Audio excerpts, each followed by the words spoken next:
واقعات حضرت عمر فاروق رضی اللہ تعالی عنہ قسط نمبر 7 اپنا اسلامک اسٹوڈیو۔ ناظرین 99 ہجری میں خبر مشہور ہوئی کہ کیسر روم عرب پر حملہ کی تیاریاں کر رہا ہے۔ حضرت صلی اللہ علیہ وسلم نے یہ سن کر صحابہ کو تیاری کا حکم دیا، اور چونکہ یہ نہایت تنگی اور عسرت کا زمانہ تھا ناظرین، اس لیے لوگوں کو زر و مال سے اعانت کی ترغیب دلائی، چنانچہ اکثر صحابہ نے بڑی بڑی رقمیں پیش کی۔ ناظرین حضرت عمر رضی اللہ تعالی عنہ نے اس موقع پر تمام مال و اسباب میں سے آدھا حصہ لا کر حضرت صلی اللہ علیہ وسلم کی خدمت میں پیش کیا۔ ناظرین ترمذی اور ابو داؤد میں واقعہ فضائل ابو بکر رضی اللہ تعالی عنہ کے تحت میں منقول ہے، لیکن غزوہ کا تعین نہیں ہے۔ غرض اسلحہ اور رسد کا سامان مہیا کیا گیا تو حضرت صلی اللہ علیہ وسلم مدینہ سے روانہ ہوئے، لیکن مقام تبوک میں پہنچ کر معلوم ہوا کہ وہ خبر غلط، اسی لیے چند روز قیام فرما کر واپس آئے۔ اسی سال حضرت صلی اللہ علیہ وسلم نے ازواج مطہرات سے ناراض ہو کر ان سے علیحدگی اختیار کی، اور چونکہ لوگوں کو آپ صلی اللہ علیہ وسلم کے طرز عمل سے یہ خیال ہوا تھا کہ آپ صلی اللہ علیہ وسلم نے ازواج مطہرات کو طلاق دے دی، اس لیے تمام صحابہ کو نہایت رنج و افسوس تھا۔ تاہم کوئی شخص حضرت صلی اللہ علیہ وسلم کی خدمت میں کچھ کہنے سننے کی جرت نہیں کر سکتا تھا۔ حضرت عمر رضی اللہ تعالی عنہ نے حاضر ہونا چاہا، لیکن بار بار اذن مانگنے پر بھی اجازت نہ ملی۔ آخر حضرت عمر رضی اللہ تعالی عنہ نے پکار کر دربان سے کہا کہ شاید رسول اللہ صلی اللہ علیہ وسلم کو یہ گمان ہے کہ میں حفصہ حضرت عمر رضی اللہ تعالی عنہ کی بیٹی اور رسول اللہ صلی اللہ علیہ وسلم کی زوجہ مطہرہ کی سفارش کے لیے آیا ہوں۔ خدا کی قسم اگر رسول اللہ حکم دے تو میں جا کر حفصہ کی گردن مار دوں۔ ناظرین حضرت صلی اللہ علیہ وسلم نے فوراً بلایا۔ حضرت عمر رضی اللہ تعالی عنہ نے عرض کی کہ کیا آپ صلی اللہ علیہ وسلم نے ازواج کو طلاق دے دی؟ آپ صلی اللہ علیہ وسلم نے فرمایا نہیں۔ حضرت عمر رضی اللہ تعالی عنہ نے کہا کہ تمام مسلمان مسجد میں سوگوار بیٹھے ہیں، آپ صلی اللہ علیہ وسلم اجازت دیں تو انہیں یہ مژدہ سنا آؤں۔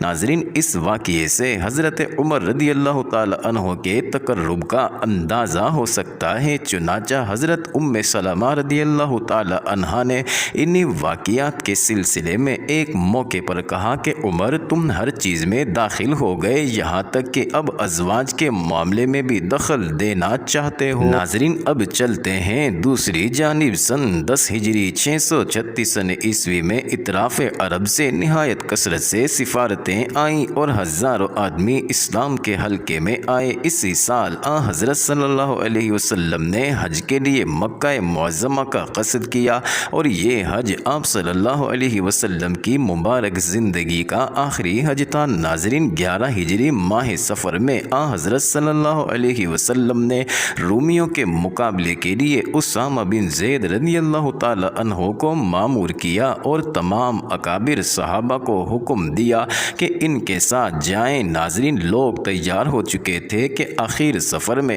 حضرت صلی اللہ علیہ وسلم بیمار ہو گئے اور تجویز ملتوی ہو کر رہ گئی۔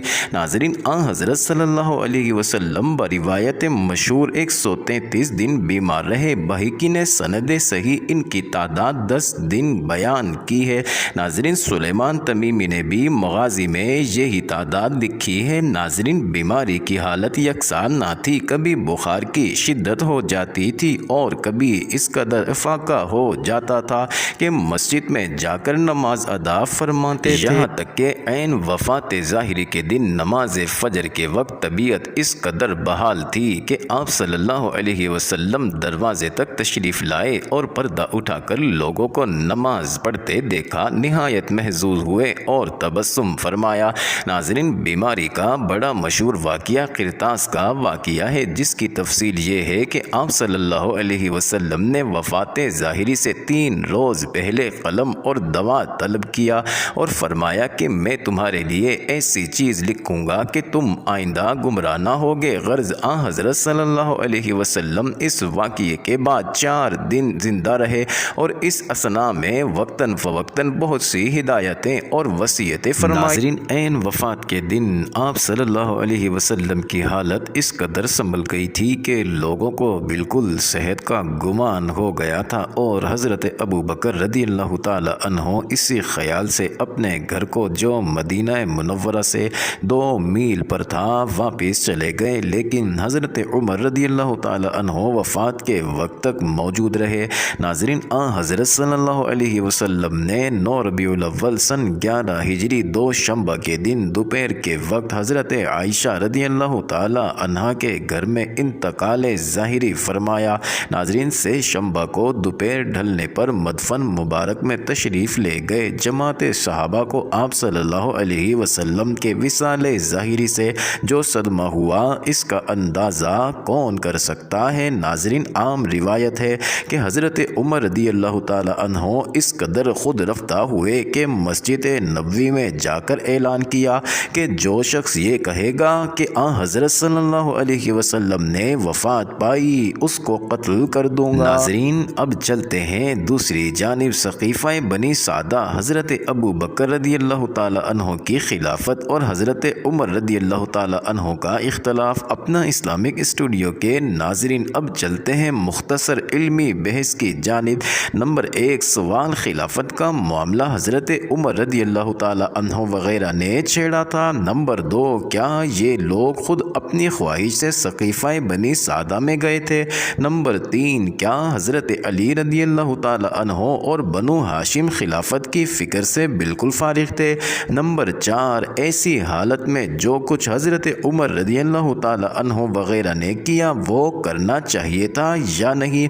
ناظرین، پہلے 2 سوالات کی نسبت ہم نہایت مستند کتاب کی عبارت نقل کرتے ہیں جس سے واقعے کی کیفیت بخوبی سمجھ میں آ سکتی ہے۔ ناظرین، حضرت عمر رضی اللہ تعالی عنہ کا بیان ہے کہ ہم رسول اللہ صلی اللہ علیہ وسلم کے حلقہ مبارک میں بیٹھے تھے کہ دفعتاً دیوار کے پیچھے سے ایک آدمی نے آواز دی کہ ابن الخطاب، حضرت عمر رضی اللہ تعالی عنہ ذرا باہر آؤ۔ میں نے کہا چلو ہٹو، ہم لوگ حضرت صلی اللہ علیہ وسلم کی تجہیز و تکفین مبارک کے بندوبست میں مشغول ہیں۔ اس نے کہا کہ ایک حادثہ پیش آیا ہے، یعنی انصار سقیفہ بنی سعدہ میں اکٹھے ہوئے ہیں، اس لیے جلد پہنچ کر ان کی خبر لو، ایسا نہ ہو کہ انصار کچھ ایسی باتیں کر اٹھیں جس سے لڑائی چھڑ جائے۔ اس وقت میں نے حضرت ابو بکر رضی اللہ تعالی عنہ سے کہا کہ چلو، اس سے ظاہر ہو گیا کہ نہ حضرت عمر رضی اللہ تعالی عنہ وغیرہ نے خلافت کی بحث کو چھیڑا تھا، نہ اپنی خواہش سے سقیفہ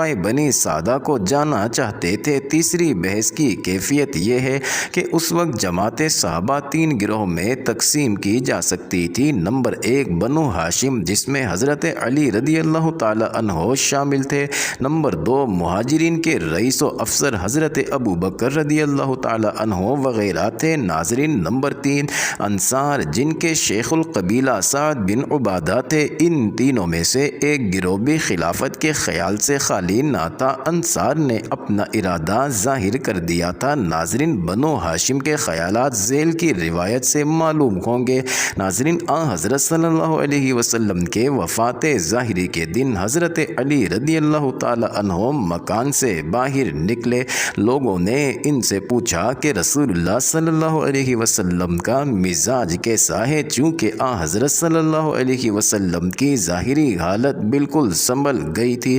حضرت علی رضی اللہ تعالی عنہ نے کہا کہ خدا کے فضل و کرم سے آپ صلی اللہ علیہ وسلم اچھے ہو گئے۔ حضرت عباس رضی اللہ تعالی عنہ نے ان کا ہاتھ پکڑ کر کہا کہ خدا کی قسم، تم 3 دن کے بعد غلامی کرو گے۔ میں آنکھوں سے دیکھ رہا ہوں کہ رسول اللہ صلی اللہ علیہ وسلم ان قریب اس مرض میں وفات پائیں گے، کیونکہ مجھ کو اس کا تجربہ ہے کہ خاندان عبد المطلب کا چہرہ موت کے قریب کس طرح متغیر ہو جاتا ہے۔ آؤ چلو رسول اللہ صلی اللہ علیہ وسلم سے پوچھ لیں کہ آپ صلی اللہ علیہ وسلم کے بعد منصب خلافت کس کو حاصل ہوگا؟ اگر ہم اس کے مستحق ہیں تو رسول اللہ صلی اللہ علیہ وسلم ہمارے لیے وصیت فرما دیں گے۔ ناظرین، حضرت علی رضی اللہ تعالی عنہ نے کہا میں نہ پوچھوں گا، کیونکہ اگر پوچھنے پر حضرت صلی اللہ علیہ وسلم نے انکار کیا تو پھر آئندہ کوئی امید نہ رہے گی۔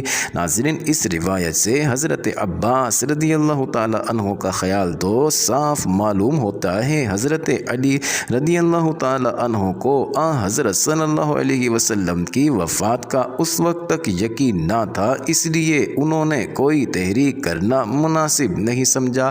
ناظرین، حضرت صلی اللہ علیہ وسلم کی وفات ظاہری کے بعد حضرت سیدہ فاطمہ رضی اللہ تعالی عنہ کے گھر میں ایک مجمع ہوا تھا جس میں تمام بنو ہاشم اور ان کے اتباع شریک تھے اور حضرت علی رضی اللہ تعالی عنہ ان کے پیشرو تھے۔ ناظرین، صحیح بخاری میں حضرت عمر رضی اللہ تعالی عنہ کی زبانی روایت ہے، ترجمہ ہماری سرگزشت یہ ہے کہ جب خدا نے اپنے پیغمبر کو اٹھا لیا تو انصار نے قابطہ ہماری مخالفت کی اور سقیفہ بنی سعدہ میں جمع ہوئے، اور علی اور زبیر رضی اللہ تعالی عنہم اور ان کے ساتھیوں نے بھی مخالفت کی اور مہاجرین ابو بکر رضی اللہ تعالی عنہ کے پاس جمع ہوئے۔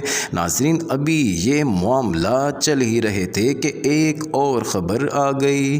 معزز ناظرین، یہ انٹرسٹنگ ویڈیو جاری ہے، اگلی ویڈیو قسط نمبر 8 میں دیکھنا مت بھولیے گا۔